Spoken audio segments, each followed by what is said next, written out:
Moi, ce qui me fascine depuis quelques jours, parce que je vois les tribunes s'écrire... C'est la défense du latin et du grec, tout à coup. C'est à quel point on peut baigner dans la désinformation la plus complète. Bonjour, je suis Jiminy Cricket. Vous savez, je suis la conscience de Nadjat. Mais la plus complète. Alors, non, le latin et le grec ne disparaissent pas du collège. Au contraire, ils sont renforcés. Mais Nadjat, mais tu peux pas dire ça aux gens. Nous savons tous les deux que c'est faux. Mais comment Pourquoi ils sont renforcés? Parce qu'aujourd'hui, le latin et le grec, vous l'avez dit vous-même, c'est une option. C'est une option. Que veut dire option? Une option, voyons voir, l'option latin, obligatoirement proposée dans tous les collèges de France jusqu'à présent, alors que l'EPI langues anciennes ne sera qu'une EPI parmi les 8 instaurées, dont 6 seulement seront disponibles dans tous les collèges de France, et pour un semestre seulement par an. Nous, qu'est-ce qu'on dit? On dit qu'on tient beaucoup au latin et au grec, qu'on a envie que ça concerne 100% des collégiens et pas 20%. 100% des collégiens? Nadjat, mais tu ne peux pas dire ça aux gens. Tu n'as pas assez de profs de lettres pour dispenser autant de cours de langues anciennes. Ah, on me dit dans l'oreillette que c'est moi qui n'ai pas compris. On va confier ces cours à des profs d'autres disciplines. Ah, c'est donc ça le I de EPI, interdisciplinarité. Donc on pourra avoir un cours de latin dispensé par un prof de chimie ou un prof de sport. Nadjat, quand tu as un problème de santé, est-ce que tu vas chez ton garagiste? Ah non?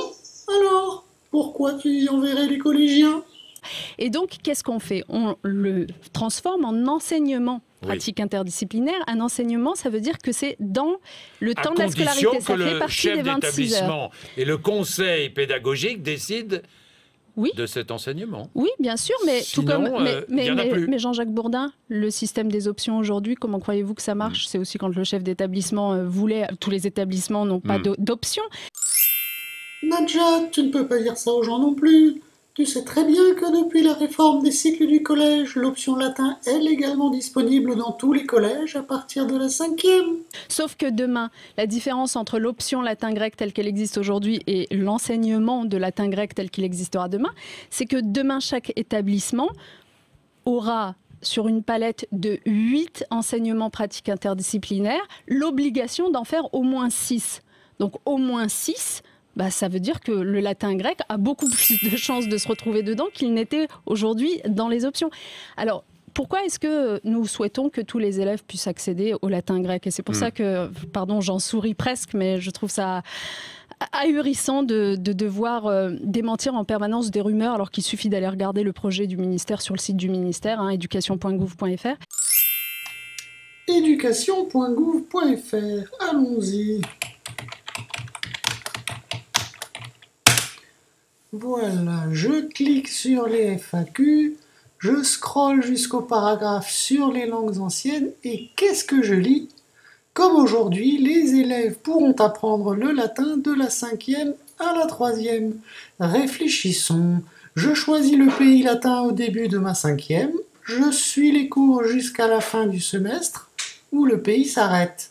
Si je veux continuer, je vais redemander le pays latin pour le second semestre et me retrouver à la case départ avec les élèves qui démarrent le pays latin pour la première fois, à moins que le programme de l'EPI latin du second semestre soit la continuité de celui du premier semestre. Mais dans ce cas, comment feront ceux qui avaient choisi développement durable au premier semestre? Ils vont devoir apprendre seuls les déclinaisons qu'auront vues les autres? Pourquoi est-ce que nous trouvons que c'est important? Nous trouvons que c'est important parce que d'abord, ça élève le niveau du français. Que vous savez que nous avons fait du